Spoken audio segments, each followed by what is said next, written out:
Goeiemôre vriende in Here Jesus Christus, baie welkom op hierdie Sondag 26 Oktober 2025 se hervormingsfees.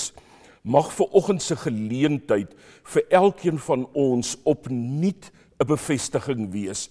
Laat die Here wat die getroue is, dat hy die Here is wie se verlossing ons vier en wie se trou van geslag tot geslag ons met hierdie hervormingsfees vier. Dis vir my 'n voorreg om u vanoggend te mag groet in die naam van die Here, maar voordat ek dit doen, gaan ek 'n oomblik gee vir stilte en dan gaan ek begin met die foto met die seun groet. Die Here het my toe geantwoord. Hy het gesê: "Skryf die openbaring neer. Skryf dit duidelik op kliptafels, sodat iemand dit maklik kan lees. Want die visioen wag nog vir die vasgestelde tyd. Dit getuig van die einde en sal nie teleurstel nie. As dit talm, wag daarop, want dit kom verseker, dit sal nie uitbly nie. Kyk, hy wat nie opreg is nie, kwyn weg, maar die regverdige, deur sy betroubaarheid sal hy lewe. Daarom, vriende in die Here Jesus Christus, mag dan vanoggend vir elkeen van julle genade en vrede en oorvloed wees, deur ons kennis van God die Vader, Jesus Christus die Here, deur die kragtige werking van die Heilige Gees." Vriende, nou dat ons die Here se seën ontvang het, nooi ek u om saam met my te bid met die oog op die bediening van die woord. Ons sluit die oë. Here, baie dankie vir die voorreg dat ons as gemeente in die kerkgebou en ander van ons voor ons rekenaar, selfoon of televisie by mekaar kan wees. Baie dankie dat u die Here is wat nie die ruimte of tyd beperk is nie, dat u die Here is wat gister, vandag en ook in die toekoms dieselfde is. Die Here wat hom deur sy seun Jesus Christus aan ons verbind het. My gebed is dat u ons vanoggend in ons gedagtes, in ons harte, sal laat stil word, dat u ons genadig sal wees en sal help dat ons fokus, en dat ons inderdaad die getuienis ook eeue gelede op 'n hervormingsdag, laat ons daardie getuienis ook vandag vir ons die bevryding sal bring wat 'n liter van destyds beleef het. Seën ons in die oordeenking van die woord. Ons bid dit in Jesus se naam. Amen. Vriende, ons skriflesing is vanoggend dan nou uit Romeine 1 van vers 13 tot 17. Ek lees dit uit die 2020 vertaling. Romeine 1 vers 13 tot 17. Ek wil nie dat julle hieroor onkundig moet wees nie, broers, dat ek my dikwels voorgenem het om na julle te kom, alhoewel ek tot nou toe verhinder is, sodat ek ook onder julle 'n vrug kan verkry, soos onder die ander heidene. Teenoor Grieke, sowel as nie-Grieke, teenoor wyses, sowel as onverstandiges, staan ek in die skuld. Vandaar my hartsbegeerte om ook aan julle in Rome die evangelie te verkondig. Ek skaam my immers nie vir die evangelie nie, want dit is die krag van God tot verlossing vir julle wat glo. Eerste vir die Judeërs, maar ook vir die Griek, want daarin word geopenbaar dat die geregtigheid van God geheel en al op geloof berus. Soos daar geskryf staan, die regverdige op grond van geloof sal die leef. Tot sover ons skriflesing. Vriende, net die een en ander na aanleiding van hierdie teks. As gemeente is ons vanoggend hier om nie net terug te kyk na die geskiedenis en na 'n oomblik, 'n gebeure, 'n betekenisvolle gebeure wat in tyd vasgevang is nie. Maar vanoggend se boodskap wil juis ook vir ons die evangelie bevestig. die goeie nuus.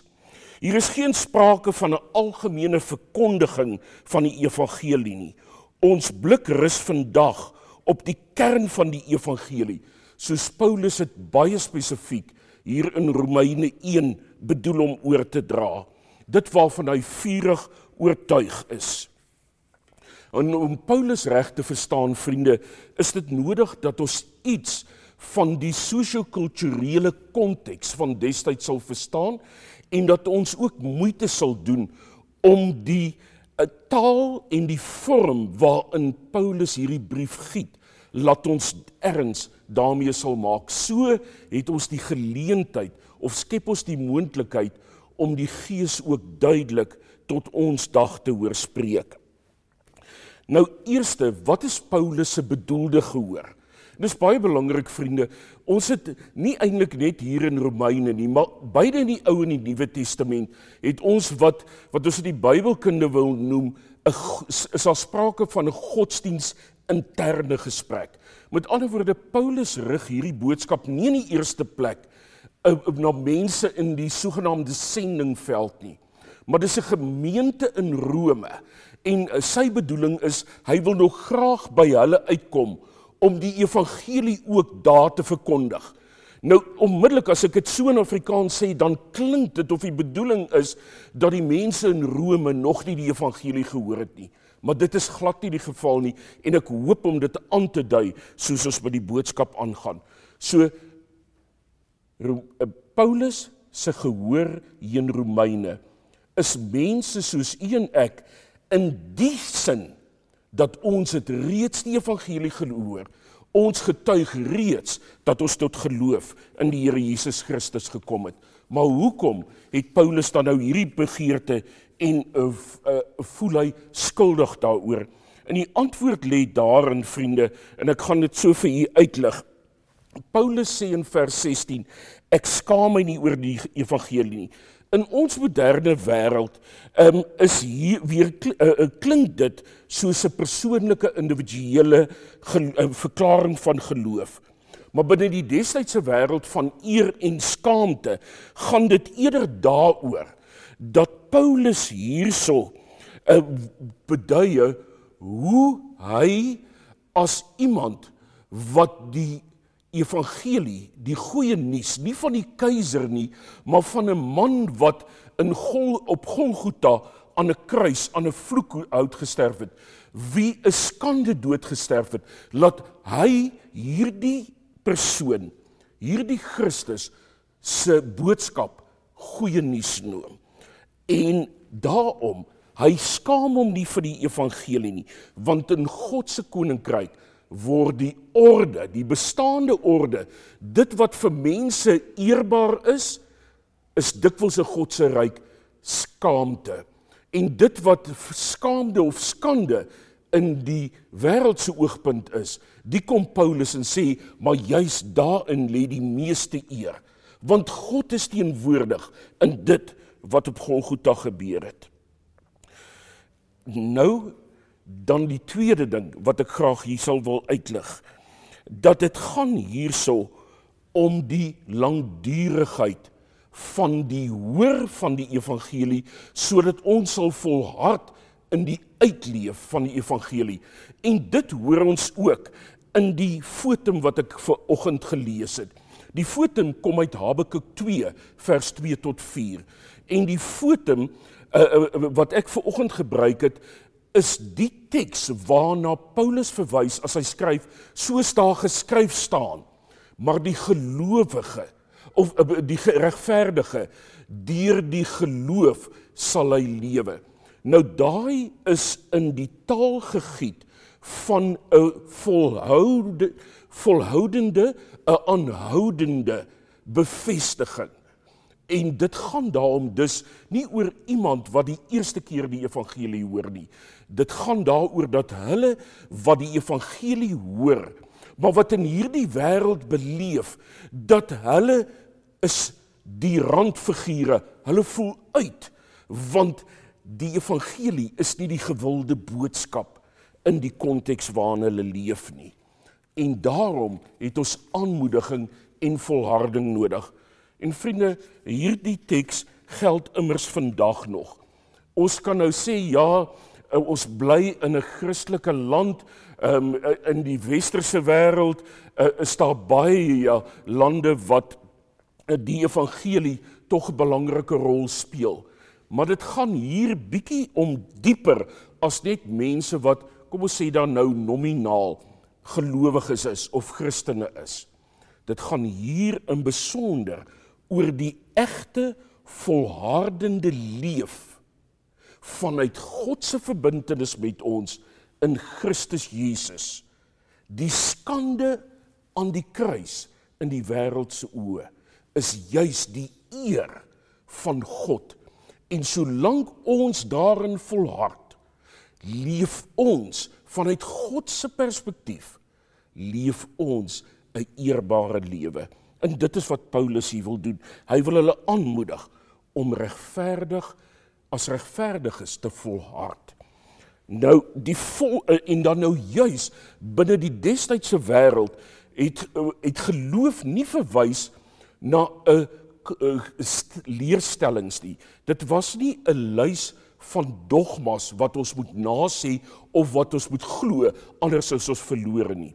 Geloof binne die destydse wêreld beteken dat ek aanvaar dat God sê hy is wie hy sê hy is en dat God doen wat hy sê hy doen.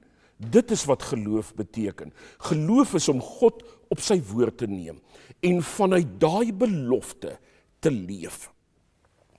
In die destydse wêreld was dit ook 'n vraag gewees, of was Gods geregtigheid of regverdigheid was 'n belangrike ding. Nou, en hier is dit nie 'n regsterm nie. Waarom dit hier gaan, 'n regverdige persoon is nie iemand wat voor 'n regter, en in hierdie geval dan soos ons dikwels in populêre literatuur hoor of populêre skilderye sien, laat die Here sit as te ware soos 'n regter op 'n troon en dan staan daar mense voor hom en dan oordeel hy regverdig. Julle is verlore, julle word gered. Dit is nie wat regverdig en geregtigheid in Habakuk se aanhaling of hier in Romeine opdui nie. Regverdigheid beteken dat in Christus het God mense regverdig verklaar. En nou is 'n regverdige persoon gewoon iemand wat leef vanuit die oortuiging. In Christus Jesus het God my aan hom verbind. En vanuit dit leef ek met oortuiging die lewe voor God in verbintenis aan mekaar. Wat beteken hierdie boodskap in die praktyk van gemeente wees? Ek sal graag die volgende wil uitlig. In die eerste plek moet ons prediking, ons getuienis, ons verkondiging van die evangelie nie net 'n boodskap wees van 'n eenmalige bekering nie, maar vanuit Romeine in besonder van 'n volharding vanuit God se verbintenis met ons. Dit is wat dit beteken om in geloof te lewe. Met ander woorde, dat die evangelie boodskap is by wyse van spreeklik ons daaglikse brood en wyn wat geloof versterk. Tweedens sal ek wil uitlig, ons moet 'n kultuur bou wat volhard, nie 'n kultuur van kits geloofsresepte terwille van 'n lui lekker kommervrye lewe en van selfverryking nie. Diens, gebed, woord en sakrament moet gesien word as instrumente waardeur die evangelie sy krag aanbied tot volharding en deur die dominante kultuur van die dag te konfronteer. In die derde plek sou ek wou sê, ons moet die evangelie ook in die openbaar leef en dan baie spesifiek ten opsigte van ons onderlinge verhouding met mekaar as gelowiges. Ons dade moet die eer van God weerspieël en nie ons eie status wil soek nie. Ons moet kerklike groepe en strukture wat die evangelie as 'n handelsartikel bemark ter wille van eie gewin ontbloot as vals geloof wat vra om beklemtoning van 'n getuienis van die evangeliese boodskap, soos opnuut met die kerkhervorming geglo en verkondig is. Ons kan met vrymoedigheid getuig, want die evangelie is nie 'n onsekere belofte nie. Paulus se vertroue dat die evangelie hom nie in die steek sal laat nie, geld ook elkeen van ons vandag in 2025. Hervormingsdag roep ons nou om Paulus se moed na te boots en Luther se publieke getuienis te herdenk. Ons moet nie die reformatie romantiseer nie, maar die kern daarvan bewaar, die vryheid om die evangelie publiek te verkondig en op God se geregtigheid te vertrou. Ons herbevestig vandag ons lojaliteit aan God, ons toewyding aan mekaar as liggaam van Christus en ons roeping om die evangelie te leef. Mag die Here ons die genade skenk om dit te doen. Amen. Here, baie dankie dat ons vanoggend as geloofsgemeenskap opnuut in die hand van die woord kon hoor, dat U die Here is wat trou is. U die Here is wie se woord van geslag tot geslag standhou. Dat dit wat in die destydse wêreld, in die Romeinse wêreld, as skande beskou is, die kruis van Jesus Christus, dat dit vandag vir ons nie 'n romantiese simbool sal word, waarmee ons huise of onsself noodwendig verfraai nie, maar dat dit in besonder vir ons die sigbare, tasbare getuienis sal wees, dat die kruis die simbool is, die teken, die vaste bevestiging. In Christus Jesus is ons vry. Is ons sonde vergewe, kan ons met oortuiging leef. Nie as perfeksioniste nie, maar as mense wat mekaar aanmoedig om U op die woord te neem en om te volhard, veral wanneer die tye, die kruis en die boodskap van die evangelie juis wil ondermyn, subtiel of plaatant. Seën hierdie gemeente, Here, mag Montana gemeente en almal wat vanoggend in die gebou sit en aan hierdie boodskap elders luister, met vrymoedigheid, hulle nie sal skaam vir die evangelie nie, maar sal leef soos die Here wil. Amen.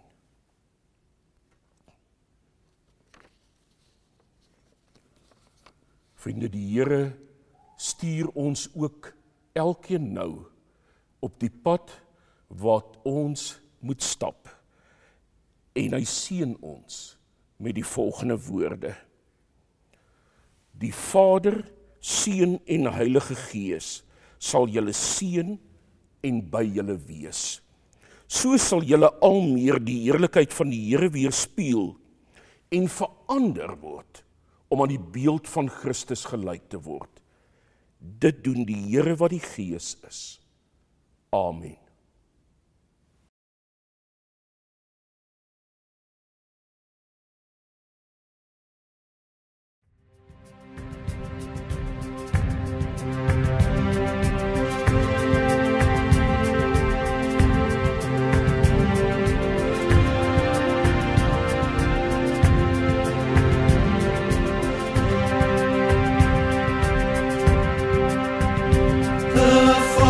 The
bevel. Ons is sy valterwagte.